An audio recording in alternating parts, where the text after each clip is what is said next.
ہوائی سفر دنیا کے تجربات میں سے ایک اہم تجربہ ہے۔ اس نے ملکوں کے درمیان فاصلے کم کر دیے ہیں۔ ایک زمانہ تھا جب ہواؤں میں صرف پرندے اڑا کرتے تھے، اور انسان کی ہمیشہ سے خواہش رہی تھی کہ وہ بھی پرندوں کی طرح ہوا میں اڑ سکے۔ انسان کی یہ خواہش تب پوری ہوئی جب پہلا انسان ہوا میں اڑا۔ وہ انسان فرانس کے شہر پیرس سے تھا، جو 1783 میں ایک بڑے غبارے میں گرم ہوا بھر کر اس کی مدد سے اڑا تھا۔ وہ تقریباً 25 منٹ تک ہوا میں رہا تھا۔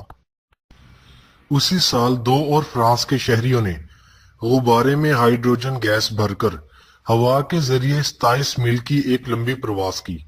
اس کا ایک خاص عیب یہ تھا کہ غبارے اور پرواز کی سمت کو قابو میں رکھنا مشکل تھا، اس لیے بہت سے لوگوں نے غبارے پر قابو پانے کے لیے کوششیں بھی کیں۔ 1848 میں ایک انگریز نے ماڈل ہوائی جہاز تیار کیا جس کا انجن بھاپ پر چلتا تھا، لیکن اس کی یہ کوشش ناکام ہو گئی۔ 1852 میں ایک فرانس کے رہنے والے نے بہت کم رفتار والا، صرف 5 میل فی گھنٹہ کی رفتار سے اڑنے والا ہوائی جہاز تیار کیا۔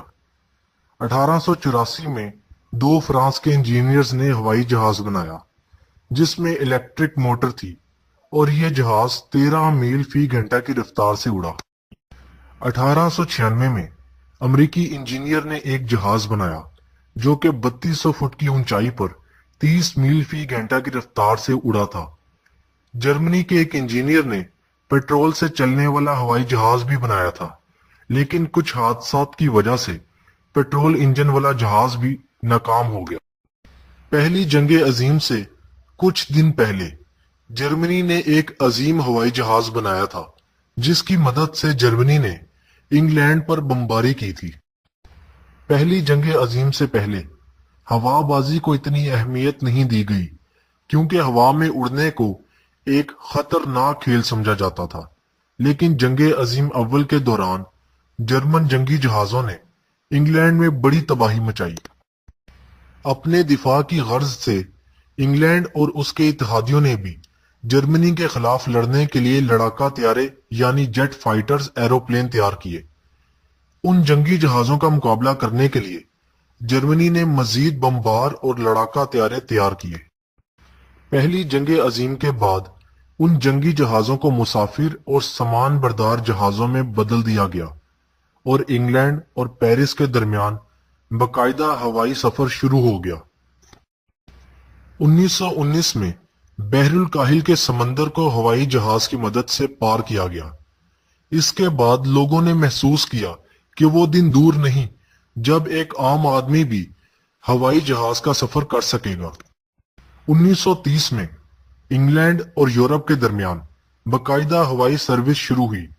اس وقت تک جرمنی ہوائی جہاز کی صنعت میں سب سے آگے نکل چکا تھا، لیکن اس کی صنعت کو زوال تب آیا جب 1939 میں اس کے 2 بڑے جہاز ہوا میں تباہ ہو گئے۔